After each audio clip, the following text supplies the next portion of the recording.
gravitation and what are the importance in our practical life. Let us see that every object, when we throw it upwards, it will be falling down, right? It is because of the attraction force or the gravitational force exhibited by the earth.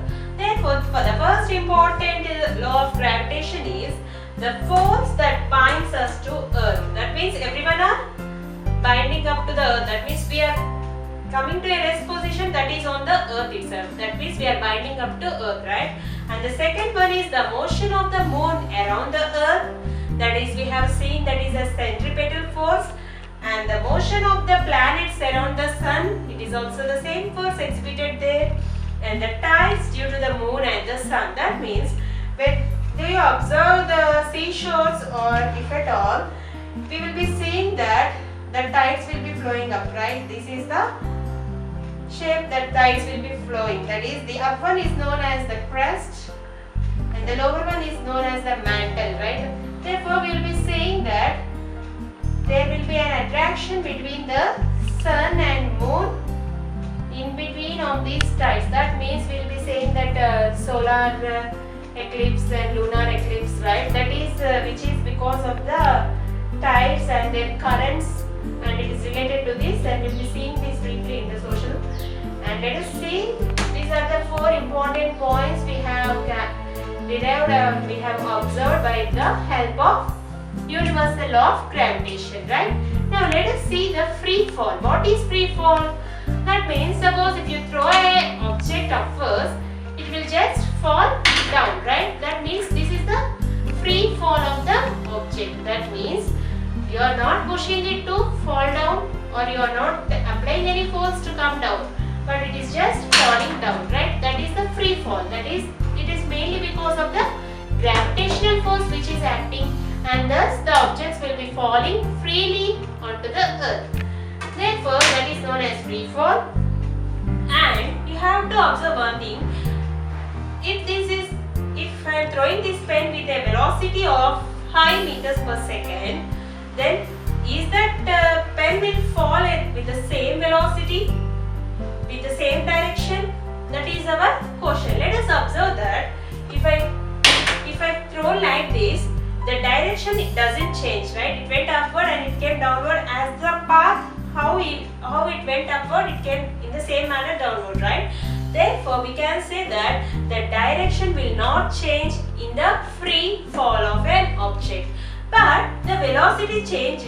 Do you observe that it went in a upward manner very fastly, and the more fastly it reached to the ground, right? That is because I can give the best examples, such as if you throw a ball on an inclined position, right? Previously also we have seen that it takes a long time to go upwards for us.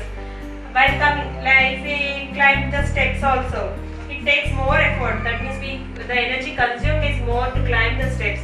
But while coming down, we will take less, right? So fastly we will get down, right? That means this is all because the gravitational force, the hidden force inside the earth.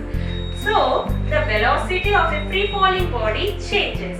Therefore, we can say that for a free falling body, only the direction remains constant and the velocity will be changing because of the attractive force of earth. Thus, we can conclude the free falling of an object also. And let us see that there is a change in velocity. That is because of the change in the attractive forces between the earth and the object. And this leads to the change in acceleration, because the acceleration depends upon the velocity, right? Therefore, we can say that the acceleration due to gravity, it is a new term coming right now. We have to learn how this term came. That is, because of the attractive forces of earth, the acceleration of each and every object changing, right? Therefore, we can say that the acceleration due to gravity, that means due to the gravitational force, that is causing the change in velocity of the objects. Therefore, we are terming it as acceleration due to gravity of smaller objects, that is of earth. And we will be saying that G, and it is denoted as G, and the units of acceleration of gravity is meter per second square, right? And the value is the G, the value for G is 9.8 meter per second square. That is how we will see how it derived from the calculations. And let us see that Earth is not a perfect sphere. That means I can say here, see, for example,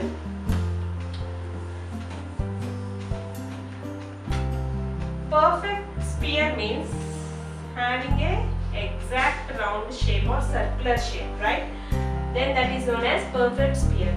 But Earth is not a perfect sphere as we assume it, that because at poles it is elaborated, right? These are the poles, right? North pole and south pole, the poles, and therefore it attains an elliptical shape.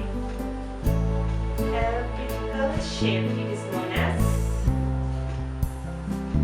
and it is not an exact sphere. Exact sphere is this, and this is the difference between these two, and Earth's rotation towards the sun will be as shown in this figure. And we will be calculating the value, that is acceleration due to gravity now. That is, previously in the second law of Newton's we have said, right, that the force exerted on an object is equals to the product of mass and acceleration, right? Therefore the acceleration of gravity is g. Therefore we will be seeing that mass into g, that is mass of Earth. Now F, the force, the Newton's gravitational force we have calculated, that is g into m into f by d square, and we will be equating these two, and later we will be taking the g value, that is after cancelling m and m we will be getting, that is g equals to gm by d square. D is nothing but the distance between the objects, right? And we can also say that it has the radius of the circle, right? Therefore we are representing d as r, and after substituting all the values of, that is gravitational constant and mass of Earth and the radius of the Earth, we will be getting the value for g as 9.8 meter per second square. Let us see the motion of objects under the influence of gravitational force of Earth. That means in previous lesson we have studied the laws of motion, right? That is first law, second law and third law, and at the same time we have derived some equations, right? I hope you remember, that is we have derived the three equations, that is v equals to u plus at, s equal to ut plus half at square, and v square minus u square equals to 2as, right? Therefore let us see the objects by comparing the both laws of motion with the presence of gravitational force of Earth, right? That is Newton, the scientists have proved that the laws of motion are in coincidence with the force of the Earth. That means the velocity v is the final velocity, u is the initial velocity, and a is the acceleration, and s is considered as the distance between the two objects, that is d equals to s. And he verified these equations within the presence of the gravitational force, and he thus states that these laws are true. That means these laws are following the criteria or credentials of the Earth's force, that is gravitational force. Now let us see the acceleration, that is acceleration of an object will be positive if it is in the same direction of the velocity, and if at all it will be negative because if it is in opposite direction to the velocity of the object, right? Now let us see one problem in order to understand this. That is, a car falls off ledge and drops the ground in 0.5 seconds. That means a car is falling from a bridge or takes bridge, right? It falls in a 0.5 seconds. Then we are taking the gravitation force of Earth, g equals to 10 meter per second square, and the speed on striking the ground. What is the speed it strikes the ground? We have to calculate. And at the same time the average speed at 0.5 seconds, and how high is ledge from the ground. That means we have to calculate the height or the distance, right? Now let us see this.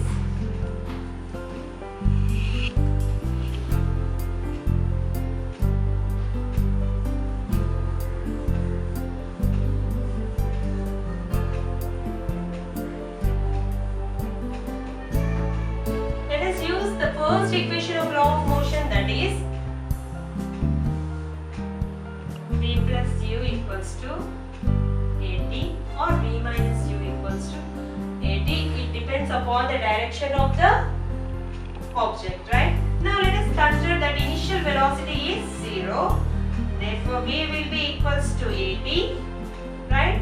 And the time taken is given as 0.5 seconds, right? And t equals to 0.5 seconds. And we have to find out the A, that is of the gravitational force or the acceleration of gravity of the earth, that is g, equals to 10 meter per second square. Therefore we have to calculate the speed or the final velocity, how it's striking the ground, that is v equals to 10 into 0.5, that is equals to 5 meters per second, right? We will be getting the final velocity, and at the same time the average speed is derived as v plus u by 2. It's known as the average speed, that means initial and final velocities by 2. It will give you the mean velocity or the average speed. Then we will be calculating as shown similar way, and we will be getting the final velocity here, and 5 plus initial velocity is 0, therefore 5 plus 0 by 2, that is equals to 2.5 meter per second is the average speed of the object, that is of car, right? Now let us see how high is ledge from the ground. See the next formula, that is v square minus u square equals to 2as, v minus u equals to at, s equals to ut plus half at square, right? We have used this formula also. Now we are going to use the second one, that is s equals to ut plus half at square, because we have to calculate the value of s, that is the distance or the height it is less from the up to the ground, right? That is equals to, we will be calculating u as 0 meter per second, so it will be invalid, that is equals to 0 plus half into acceleration, that is 10 meters per second, into time that is taken is 0.5. Then we will be calculating that 5 5s are 25, that is 2.5 into 0.5. Again 25 5s are 125, right? And 2 points, so we will be giving 1.25. Therefore the distance is 1.25 meters. Thus we will be using these laws of motion, and thus we calculate with respect to the gravity of the earth. Let us see the mass of an object, that is mass of an object is the units or the measure of its inertia, right? Because we have previously seen that is mass is equals to the inertia of an object that is exerted by the object, that is the opposite force we have studied, right? Therefore we can say that mass of an object depends upon whether that object is on. That means if the object is on earth, its mass will be different, right? If it is on the moon, the mass varies according to the surroundings, right? Therefore let us see the weight of an object, that is how we differentiate or how we characterize the differences between the mass and weight of an object. That means it's nothing but as we feel that both are similar, but this weight is the measuring of the quantity of an object. That means, for example, take sugar, 1 kg, that means it is a weighting. Like that means, for example, a person weighs of 76 kgs, 75 kgs, like that. The mass means the space or the atmosphere or the surrounding gap what is occupied by that object, right? Now we can say that the force is the product of mass and acceleration, that is the second law of Newton's, and by that we can say that acceleration is the acceleration of gravity, that is g, and therefore we will be getting the force as a product of mass and gravity. And we can also note down that force has a weight because the the force which is acting on an object itself exhibits the weight of an object. Therefore, the force of attraction of the earth on an object is known as the weight of an object. That means the gravitational force will be acting for sure for every object present on the earth, right? That force is equal to the product of m and g, and that is itself the weight of an object, right? When we measure any quantity, we will be taking both that mass and the acceleration of the earth, right? Now let us see the weight of an object when compared to it on the moon and on the earth. Let us see how to calculate the weight of an object on moon and earth. Let us take one example, that is, we have given the mathematical calculations of the mass and radius of earth and mass and radius of moon, right? Therefore, we can say that the mass of earth is 5.98 into 10 to the power 24 and radius is given as 6.37 into 10 to the power 6, and for moon it is 7.36 into 10 to the power 22 kgs, and on radius it is given 1.74 into 10 to the power 6. That means these are the calculated values of mass of earth and moon and the radius. Therefore, by substituting these values in the given formula, that is what we get, that is the force. It is nothing but g mm by d square or r square. And when we substitute these values in the equation, we will be obtaining the weight of the mass by weight of the earth equals to 0.165, that is equals to 1 by 6.